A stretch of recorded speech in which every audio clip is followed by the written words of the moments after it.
live in Minnesota, and I want to tell you that the government is lying to you. I've talked with a lot of people here in Minnesota, and we know that the country, and frankly the world, is not being told the complete truth about what is happening here in Minnesota, but especially in Minneapolis. It is a constant flow of information and being told about incidents, especially the closer to Minneapolis that you get, but we know that everyone else is not hearing about it. You hear the big stories, the things that are getting out, but you're not getting told about the things that they don't want you to hear. So I'm going to tell you some of the things that are happening to our friends and neighbors. The things that they don't want you to hear. The things that they don't want you to know. I wrote it down because it is so overwhelming and heartbreaking, and I can't possibly remember everything with how much has happened. Detainees are going to hospitals with severe injuries, cracked skulls, brain injuries, broken bones. And ICE agents all claim, well, they did it to themselves. No one is going to smash their skull on all sides. No one. We know who did it. People are being left in the woods. No clothes, no shoes, no medical care, no phone. They are being released from detainment and left in the woods to find their way back to town before they pass out, freeze, die, or all three. And a reminder, it is constantly in the negative degrees here in Minnesota. And at night, easily -20, -30. And these people have sustained injuries, some very serious, like I mentioned, cracked skulls, and they're just thrown to the elements when they're released. This is reminiscent of the Starlight Tours. The world knows that kids are being detained. Children. And they're being sent to other states' deportation facilities away from their families. And those kids are getting sick. And they are not doing well. ICE is standing outside of elementary and middle schools, hoping to get kids and parents at pickup or drop off. Other parents have had to volunteer to escort kids to their parents or home to avoid encounters with ICE. And that's if the schools are open. Many schools have gone to online learning or have given the option of online learning because parents are scared to send their kids to school. ICE is pulling fire alarms in apartment buildings so that all the people rush outside, where they are then detained and taken.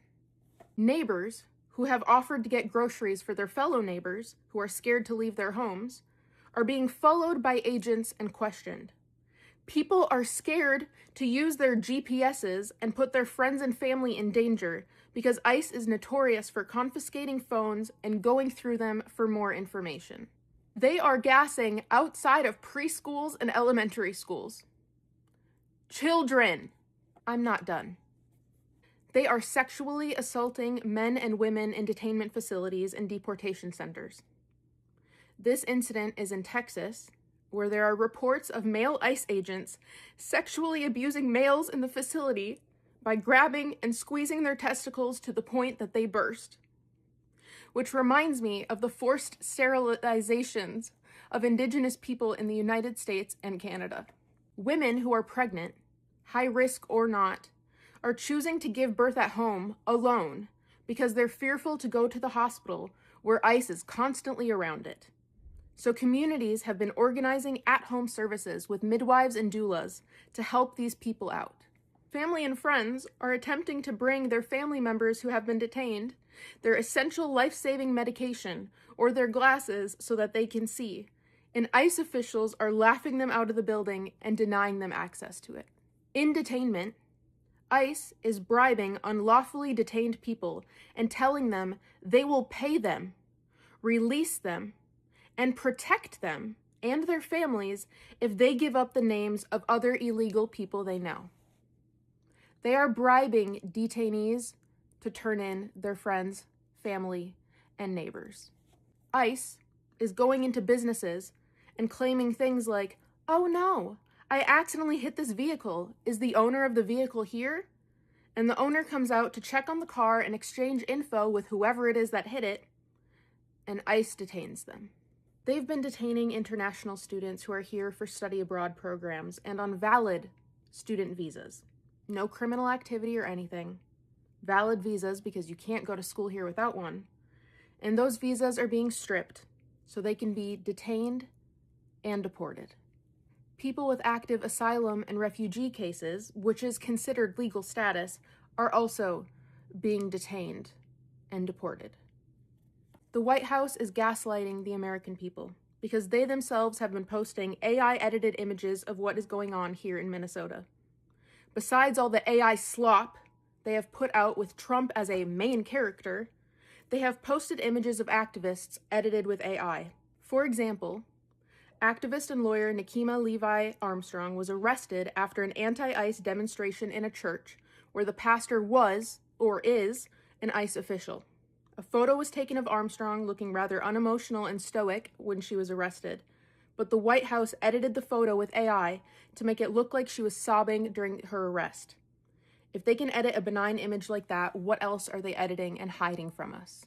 Whatever you think you know about what is happening here in Minnesota, it's worse.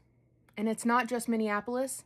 It is spreading and has very much spread to the other cities all over the state. The whole state is affected by this parasite that is ICE. And it's not going to stay here. It is going to spread to the other states too.